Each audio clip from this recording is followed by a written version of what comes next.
Yo tout le monde, bienvenue sur la chaîne de Yo Max. On se retrouve pour parler de l'épisode 9 de Vigilante My Hero Academia Illegals, qui est le spin-off de My Hero Academia, cette série que vous connaissez tous et que vous aimez, et on imagine que si vous êtes sur cette review, c'est aussi parce que vous aimez ce spin-off.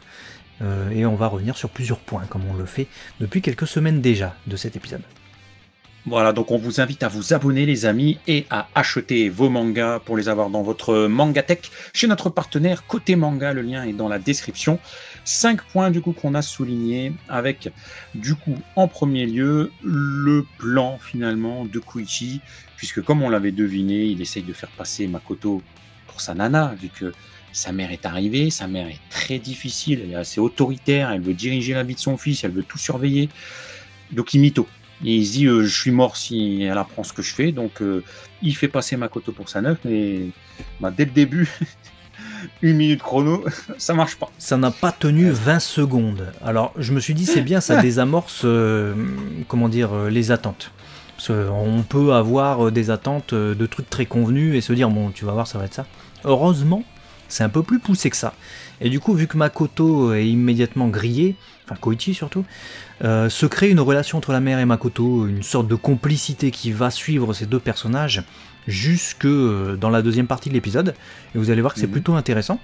On a aussi l'intervention de Popstep qui arrive, du coup Kazuho Haneyama, qui intervient. Alors on se demandait quel rôle elle allait avoir. Est-ce que Koichi allait la faire passer elle pour sa copine? Non. Et elle non plus ne se fait pas passer pour sa copine, il dit que c'est une voisine, ce qui la blesse, en plus de ça elle se prend des remontrances de la mère. Tu m'étonnes que t'as plus envie de les revoir ces gens-là, normalement tu reviens même plus. Donc elle se casse, mais elle reviendra un peu plus tard dans l'intrigue. Elle fait la tête dans cet épisode et j'ai envie de dire, mais c'est normal, je comprends tout à fait, puisqu'elle est en croche totale sur notre cher Koichi. Et puis c'est pas la seule à débarquer d'ailleurs, c'est un moulin en fait chez Koichi. Ouais, c'est j'avoue. C'est pire qu'un moulin, parce qu'on a Knuckle Duster qui débarque et qui donne un faux nom. Ouais, il donne une fausse carte de visite, il arrive bien sapé, costard et tout. Donc Kulo, il voit, salut, donc on fait partie d'une organisation, t'as vu, donc voilà, on nettoie la ville, bonnes actions, votre fils, franchement, bon samaritain, une générosité absolue, nous aide beaucoup et tout, franchement. Ils veulent tous lui... redorer un petit peu son blason, etc. machin. Les deux femmes en face sont plutôt à fond sur la carrure du gars. Ça m'a fait penser à ce que j'avais dit. Je pensais que Makoto, elle allait être à fond sur, Knuckle Duster. Tu vois. Mais pas plus que ça, visiblement, dans cet épisode. Par contre, un truc que j'ai bien aimé, c'est que... Enfin, moi, ça m'a fait beaucoup rire quand il dit... nous trois là en fait on aide les citoyens de la ville, on fait ci, on fait ça, bon ils font des tiges quoi, des limites, ouais, c'est ça. Mais ça m'a fait rire parce qu'en fait il fait passer leurs actions de vigilante, il les travestit en fait ces actions, il les déguise sous une autre apparence, finalement il dit vraiment ce qu'ils font mais en disant n'importe quoi, et j'ai trouvé ça plutôt drôle. Bah ouais, parce que tu vois, il aurait pu serrer la main de Makoto et limite elle utilise son pouvoir en mode c'est vrai ce que tu es en train de raconter. Ici on fait bah oui tout à fait, que je suis pas sûr que ce soit détecté comme un mensonge dans sa connerie de... C'est un autre nom mais c'est ça. Donc voilà, premier point, finalement une belle preuve d'amitié. C'est un beau moulin, ça se chamaille mais finalement ils ont tous tenté plus ou moins habilement de sauver les meubles pour l'aider avec l'arrivée de sa mère. Bon. Ça, c'était plutôt pas mal. Dans un second temps, donc ce sera notre deuxième point, on a Hachiska, donc notre chère femme abeille, qui passe à l'offensive. Elle a chopé un petit matou tout roux, avec, et puis là, on voit qu'il y a une petite bestiole là, qui va lui injecter... ça s'appelle une abeille. Dose, on se dit, oula, la bestiole. On a une abeille, une petite bestiole, une abeille, bien sûr. Et du coup... ça se transforme en chabus. Alors j'ai cru que ça allait finir en dessin animé, parce que j'ai déjà vu un chabus dans un dessin animé. Ghibli, mon voisin Totoro. Exactement. Mais d'ailleurs plein de références à Ghibli, puisque l'espèce d'énigma là qui sauve, tu sais, l'espèce d'entité géante fantomatique là, c'est aussi dans le Ghibli ça. Donc c'était un épisode de grosse ref à Ghibli en fait, entre le chabus et le sauvetage. Le sauvetage par l'espèce d'entité fantomatique, je me suis dit oula ça part loin. Et puis le truc du chabus, bon ça peut aussi ça peut nous faire sortir. J'ai eu 5 secondes où je suis sorti Bon, je suis pas sorti de la pièce, hein, mais je suis sorti du truc. Pourquoi? Je vous explique. J'ai trouvé ça très drôle, pas de souci. Le chabus, les références à Ghibli, c'est marrant, c'est fun. Ça apporte aussi un truc qu'il n'y a pas dans My Hero Academia, où on va un peu plus loin dans l'utilisation des haltères avec les animaux ici. Mais justement, on va un peu plus loin, on va dans l'utilisation des haltères avec les animaux. Déjà, d'où les animaux ont des haltères. Ça, c'est le premier truc. Elle picouse un chat avec certes un truc qui injecte un produit ou un truc normalement qui est censé booster l'haltère, hein, c'est ce qu'on comprenait. Mais c'est la population humaine mondiale en fait qui a été, comment dire, altérée plutôt, qui a eu des pouvoirs d'un seul coup. C'est pas les animaux, il me semble pas qu'il y a des chats qui volent ou qu'il y a des rhinocéros qui ont des longs coups, je sais pas quoi, enfin j'ai pas vu ça moi dans My Hero Academia. Donc là, on doit croire que du coup le chat n'avait pas d'altère et que le truc lui donne un altère. Donc du coup, c'est plus le même produit que ce qu'on a vu avant. Parce que ce qu'on a vu avant, c'était des gens qui ont déjà des altères, mais leurs altères sont boostés par la drogue. Donc là, le chat a un altère maintenant qui permet de fusionner avec des objets, en l'occurrence un bus. Ok, mais du coup, pourquoi, dans le futur, puisque My Hero Academia se passe après, du coup Vigilant, pourquoi ça n'a pas été utilisé? Pourquoi All for One n'a pas utilisé, je sais pas, des rhinocéros, des kangourous, des Doberman enragés, enfin des animaux violents quoi. Et tu leur injectes un truc d'altère et bim, ils font des dingueries en fait. C'est même plus facile à utiliser parfois, en tout cas pour certains animaux, que des humains. Plus facile à convaincre même, j'ai envie de dire, s'il lui suffit de les dresser. Donc sur ça m'a déconnecté parce que je me suis dit du coup c'est pas logique. Mais sur le reste, bon, je trouve ça amusant, quoi. Bah écoute, on a sensiblement le même avis. Je me suis posé la question, c'est ok, les animaux, machin, mais même raisonnement que toi, hein, c'est marrant, parce qu'on l'a pas vu de la même manière, mais je me suis posé la même chose, je me suis dit, mais pourquoi alors ne pas les utiliser à grande échelle, en fait, si les animaux peuvent faire des doses Tes exemples, moi j'avais pensé aux gorilles, j'avais pensé à d'autres trucs, pas aux rhinocéros, mais bon, bref, tu as l'idée la même, donc ouais, je me suis posé la question. Et j'ai trouvé du coup la matérialisation, alors oui c'était fun, mais un peu trop, pas enfantin, parce que tu vois, autant j'adore la version Ghibli, mais je me suis posé la question de ce que ça racontait réellement, surtout à la fin de l'épisode, je me suis dit oui, bon, elle s'est amusée, Hachika, mais bon, tu vois, bon, ok, elle sème des embûches, elle crée un peu de bordel, donc tu vois, un peu mettre des bâtons dans les roues, mais juste pour le plaisir, mais ça n'a pas un énorme impact scénaristique sur l'histoire, un peu comme j'avais déjà dit, tu vois, c'est un peu la Team Rocket. Bon, je te fais un semblant de méchanceté, un semblant de truc, mais finalement, à la fin, c'est oubliable. Ça n'a pas eu d'impact sur rien. Sur le héros, si, et on va reparler d'ailleurs en point 3, héros, mais point 4 ou point 5, je sais plus, suivez bien, parce qu'il y a pas mal de trucs. Sur le héros, oui. Donc, après, sur l'utilisation du pouvoir, ouais, je suis d'accord. Faudrait espérer que, tu vois, pour rejoindre ton point et mon point, scénaristiquement, pour que ce soit concret, en fait, l'utilisation d'un chat que tu fais fusionner avec un bus, sinon, oui, effectivement, ça sert à quoi pour Hachika et pour All for One, du coup, son maître. Faudrait que le scénario évolue dans le sens où il multiplie l'utilisation, justement, sur des animaux et que ça capote. Et que du coup, All for One ne puisse jamais s'en servir parce que soit c'est trop instable, soit ça dure pas longtemps, ou soit les rares fioles qui pouvaient être injectées sur des animaux sont détruites et du coup on peut plus en faire, tu vois.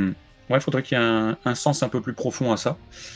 Le troisième point, du coup, c'est ce qu'on disait, c'est que tout ce bordel, finalement, toute cette menace que Hachika a semée, nous permet de récolter l'arrivée de Ingenium. Donc, arrivée en fanfare, arrivée d'un héros, parce que, bon, on vous l'a pas dit, mais on le reprécise quand même, ça a créé une prise d'otage avec Makoto, Koichi et la mère dans le bus, et puis d'autres civils. Donc, il faut les sauver.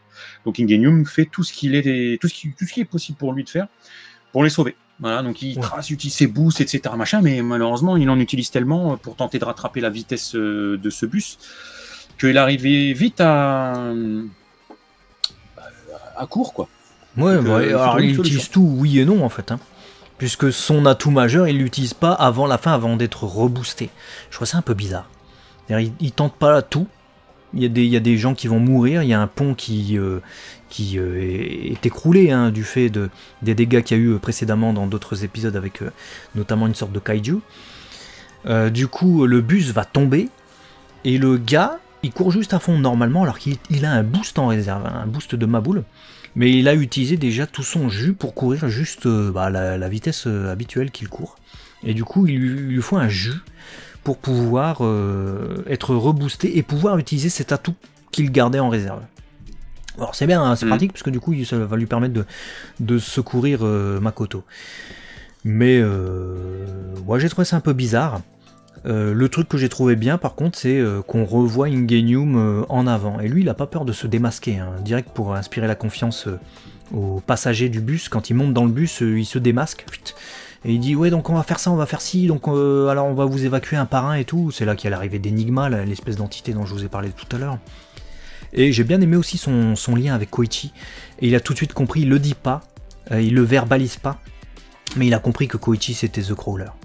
Un peu plus tard dans l'épisode, vous allez voir un autre personnage important dans cet épisode, comprend également la véritable identité de The Crawler qui vient du coup aider Ingenium. Ouais, c'est un des rares d'ailleurs qui l'appelle The Crawler, hein, qui ne se trompe pas et qui le reconnaît à sa juste valeur. Et c'est tant mieux parce que toute cette partie avec Ingenium a permis à Koichi de se dépasser. Et on a enfin eu un Koichi qui a brillé en tant que partenaire d'un héros officiel. C'est-à-dire que ils ont tous les deux eu des actes héroïques. La seule différence entre les deux, c'est l'officialisation des actes d'un côté de Ingenium, mais pas pour celle de Koichi. Mais tu lui donnais une carte, tu vois, officielle à Koichi. Bah, c'était juste deux héros qui tentaient de sauver des civils. En fait, il y a zéro différence. Et ça, j'ai bien aimé parce qu'il s'est dépassé, le gars. Je veux dire, il a plus qu'aidé Ingenium dans sa gestion du game et il a sauvé. Il avait pré-sauvé Makoto.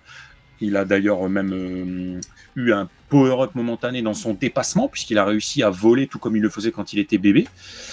Il a juste pas réussi, quand tu parlais du boost, à attraper la main parce qu'il n'est pas encore assez puissant pour se propulser. Voilà, il lui a manqué quelques mètres. Mais alors, ça aurait pu capoter, mais son acte restait héroïque et ça a été un travail. Voilà, c'était un beau binôme finalement qui a bien fonctionné pour sauver tout le monde. Voilà. Tout le monde. Ce qui nous emmène au point 4. Du coup, l'évolution de Koichi. Alors, avant de parler, moi je voudrais parler de la fin de l'épisode. Je te laisse parler du début de l'épisode, parce qu'il t'a inquiété, je crois, notre Koichi. Ouais. J'étais très inquiet au début de l'épisode, parce que bon, je savais plus ou moins qu'il y allait avoir un jeu de mensonges, et puis tenter de tarabiscoter des trucs pour faire avaler la pilule à sa mère. Bon, ça je crois que je m'y attendais. Mais franchement, pendant 10 minutes, 12 minutes, je crois, avant qu'on rentre dans le dur et qu'on commence à voir Koichi briller, je me suis dit, j'ai soufflé à un moment donné. Tu vois, à un moment donné, tu disais, ouais, ça m'a sorti 2 minutes. Moi, ça m'a sorti, franchement, 3-4 minutes. Je me suis dit, on va vraiment encore avoir Koichi qui ne cesse de se faire rabaisser par sa mère, passer pour un tocard auprès de ses amis, machin. En fait, c'est toujours c'est le boulet, tu vois. C'est le gars qui tombe toujours dans les problèmes. Il n'est même pas visé de base, mais bon, tu vois, c'est le gros poissard du game. C'est toujours pour lui. Et je me suis dit, mais en fait, il fait quoi? C'est un souffre-douleur et il ne fait que servir de faire valoir. On l'avait vu avec Wolverine, Wish, et puis merde, il s'appelle Cyclope. Son laser là. Ouais, Cyclope. Bon, il a servi de faire valoir. Et je me suis dit, ouais, on va passer tous nos épisodes à faire ça avec Koichi. Et véritablement, on est à l'épisode 9, on en est encore là. Ce serait bien qu'il brille un peu. Mais je me suis dit, bon, Max, attends la fin de l'épisode. Tu te parles comme ne ça, préjuge pas d'un épisode complet. Ouais, non, mais je te jure que je me suis dit, bon, attends à la fin, parce que peut-être qu'il va se passer un truc. Je te jure, je me suis dit ça. Et j'ai bien fait. Parce que ça m'a sauvé l'épisode. Je te jure. Parce que sinon, c'est lui qui a sauvé son propre épisode, quelque part. Hein, parce qu'effectivement, il y a cette évolution. Alors, j'ai ressenti ce que tu as ressenti. C'est-à-dire que dans le début de l'épisode, j'ai été légèrement chamboulé par le fait qu'on nous expédie. Mais vraiment, pam, toutes les intrigues auxquelles on s'attendait. Mais finalement, c'est pas plus mal. C'est ce que je vous disais en intro d'épisode. C'est-à-dire que le convenu a été expédié. On nous dit oui, c'est là, non, c'est pas là, allez, t'as ça et t'as ça. Et puis on passe rapidement à des trucs un peu plus inattendus, ce que j'apprécie. Moi j'aime bien être surpris quand je regarde un animé. Je veux pas qu'on me donne ce à quoi je m'attends, parce que sinon ça veut dire que c'est pas surprenant, ça veut dire que c'est pas original du coup, si je l'ai déjà vu ailleurs. Là, heureusement, on est parti sur d'autres vibes. Bon, on a eu quand même la scène de la claque avec Kazuo Popstep. Mais après ça, je me suis dit un peu comme toi, je me suis dit c'est une victime Koichi. Et quand on le retrouve dans le bus en prise d'otage et que c'est Kuroiwa, enfin c'est Knuckle Duster et Popstep qui doivent aider et qui regardent avec des jumelles, etc. Je me suis dit bon, Koichi pue la merde en fait. Je me suis dit il va encore se faire sauver et le gars est pris en otage quoi. Le gars pue la merde. Donc à un moment donné dans l'épisode, je me suis dit exactement comme toi et je me suis dit c'est une victime ce gars. Il va passer tous ces épisodes à être une victime. Et heureusement non. C'est là que l'épisode nous surprend.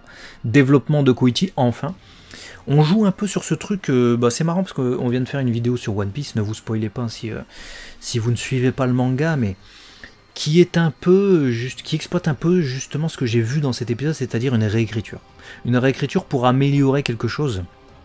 Et là je le vois tout à fait Koichi, c'est-à-dire qu'on nous avait caché une facette de son pouvoir. On l'apprend là, l'épisode 9. Ah en fait il pouvait voler. Bon. On l'a déjà vu dans d'autres mangas, je vais pas m'en plaindre, c'est pas des trucs inédits, c'est des trucs qu'on t'apporte là comme ça pour enrichir, pour développer, etc. Là on nous dit qu'une des facettes de son pouvoir de glisse, du coup, qui jusqu'alors était pas top, il était vu comme un pouvoir un peu nul, même par tout le monde, même par les civils et tout. Bon bah en fait il a quand même un stade au-dessus, c'est qu'il pouvait voler le gars, mais il avait des restrictions par sa mère qui étaient trop sévères, c'était sa faute en fait, elle l'a bridé toute sa vie, la meuf elle sert à ça littéralement dans cet épisode, à nous, ouais c'est ça, à nous faire comprendre que bah si Koichi a été bridé mais dans ce qu'il faisait, et si il fait autant de cachotterie et de mensonges, c'est aussi du fait de sa mère. Et s'il n'utilisait pas le pouvoir du vol, ou s'il ne peut plus l'utiliser comme on l'apprend à la toute fin de l'épisode, c'est certainement aussi à cause de sa mère. Elle foutait des tapes et tout, ma boule. Donc il y a une évolution du personnage et j'ai bien aimé le voir évoluer dans un sens un peu plus héroïque. C'est quand même le protagoniste. Malgré tout, je suis pas totalement contre les facettes un peu, moins héroïque du personnage, parce que ça nous le détache de Midoriya. Et là où les personnages peuvent trop ressembler à certains personnages de la série originale, quoi. Je suis content de voir un Koichi qui n'est pas un Izuku bis, tu vois. Sur ça, je suis totalement d'accord. Il a un certain charme, Koichi. C'est ce qu'on aime aussi. Tu vois, ce personnage, il est naïf, il est maladroit, c'est un petit boulet. C'est ce jeu d'équilibre qui est important. Et jusque maintenant, l'équilibre n'était pas au rendez-vous. On n'était pas sur du 50-50. On a eu des petits moments de tentative, mais qui, pour moitié, ont échoué et ou qui ont fini dans les poubelles. Tu sens qu'il débute un truc et il se fait tout chaparder avec Sissi lors du dernier épisode. Donc on se disait, bon, ce serait bien qu'à un moment donné, on passe la seconde. Je dis pas on passe la cinquième, où ça y est, c'est le protagoniste, c'est le héros, il sauve toutes les situations, c'est le meilleur du monde. Et voilà, non, il a une marge de progression énorme, Koichi. Mais montre-la nous un peu plus. C'est juste, voilà, histoire de pas s'ennuyer sur le personnage et peut-être de dire, ouais, bon, c'est trop long, et puis finalement, bon, je me détache et j'arrête de regarder parce que c'est trop long. Là, c'est bien. Ça vient à temps te rattacher sur l'espoir que peut représenter Koichi réellement, concrètement. Et c'est ce dont j'avais besoin. Et tant mieux, il a sauvé son épisode, mais il a peut-être sauvé son avenir aussi, Koichi. Il a sauvé Makoto et sa mère aussi, puisque c'est lui qui a participé grandement à ce sauvetage, même plus qu'Ingenium, si on doit faire des pourcentages, parce que c'est lui qui lui apporte le jus, qui lui permet à Ingenium d'être reboosté. C'est lui qui va sauter pour rattraper Makoto. Donc non, il a sauvé le game, Koichi. Du coup on passe au point 5, la dernière partie de cette vidéo. C'est l'évolution finale de l'épisode, c'est peut-être aussi l'évolution finale de Koichi Kuroman. Kuroman c'est Cranerman. C'est-à-dire que maintenant que Makoto connaît la véritable identité de Cranerman, c'est-à-dire que c'est Koichi, les choses vont changer. J'ai l'impression qu'il y a pas mal d'identités qui sautent dans cet épisode. On l'a vu avec Ingenium un peu plus tôt. On a aussi, de manière un peu contourner, mais Popstep qui vient, rappelez-vous, elle est appelée à un moment donné par Knuckle Duster, donc elle sort de l'école et tout. Et elle doit se maquiller, se préparer, vite fait, se déguiser en Popstep. Elle va sauter sur les toits, elle fait son affaire, elle revient. Et après, elle est chez Koichi. Alors, je sais pas si ça va avoir son importance, mais moi, ça m'a marqué. Parce que je me suis dit, elle vient avec la même coiffure que Popstep. Elle est en Kazuho, je sais pas quoi, là. Et elle est avec la même coiffure. Je me suis dit, mais elle va se faire griller par Makoto. Makoto, c'est censé être une enquêtrice, quelque part. Certes, elle écrit des mémoires ou de je sais pas quoi, mais elle est censée enquêter sur eux, là, sur ces gens-là, tu vois, précisément. Ouais, puis même Knuckle Duster, hein, je veux dire, bon, le gars, elle l'a vu de près, à table, même en mode mytho Kuroiwa. Il a une cicatrice qui lui traverse tout le visage. Il est quand même assez imposant, il a une certaine carrure, c'est pas un gars que t'oublies. Tu vois, c'est pas un gars lambda. Physiquement, il est pas lambda, le gars. Et elle voit donc lui, elle voit une nana aux cheveux roses avec une coiffure atypique. Elle les revoit à la fin chez lui. Les deux, bon, ils sont habillés différemment. Ils ont pas le bandeau, mais tu vas me dire qu'à aucun moment, vas-y. Alors attends, The Crawler, finalement, c'était Koichi, donc il traînait dans les trucs comme ça. Et là, j'ai une nana aux cheveux roses et j'ai un mec musclé. Ils sont pas en train de me thumbs les trois, là. À un moment donné, là, t'es obligé d'avoir une certaine perspicacité. Quoi. Ouais. Ah ouais, d'autant plus avec Koichi qui vient de dévoiler le poteau rose, qui vient de livrer son secret en se dévoilant. Après, ça a marché dans un sens, c'est que en faisant ça, en se dévoilant véritablement, Makoto, peut-être qu'elle est un peu plus acquise à sa cause, je me dis. Parce que quand elle le traquait, finalement, c'était peut-être le jeu du chat et la souris. Et elle était peut-être plus en mode ouais, je veux avoir son identité, on me cache des trucs et tout.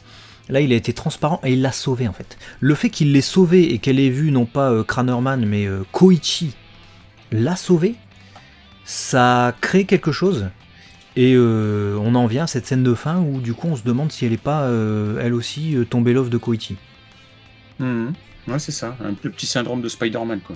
Ouais. On va savoir si du coup ça va pas donner naissance à une véritable rivalité entre Makoto et Popstep. Ouais. Si les deux sont in love de notre cher Koichi. Le triangle. Est-ce que du coup elle va les aider, tu vois? Parce que si elle sait que Koichi, pour qui elle a un petit crush, et du coup ce vigilante qui est dans l'illégalité, mais son frère est flic.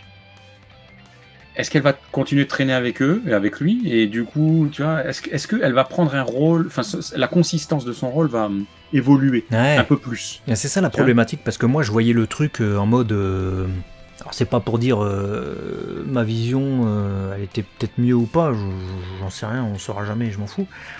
C'est plus pour dire... je pensais qu'elle allait jouer ce rôle un peu au milieu entre son frère, comme tu disais, qui est flic, et ceux qui sont dans l'illégalité, les faux héros, là. Mais finalement, si elle est totalement acquise à la cause de Koichi, vu qu'elle le voit avec des yeux d'amour, vu qu'il l'a sauvé, il n'y a même pas de doute, quoi. Il n'y a pas la tension, il n'y a plus cette tension qu'il pouvait y avoir.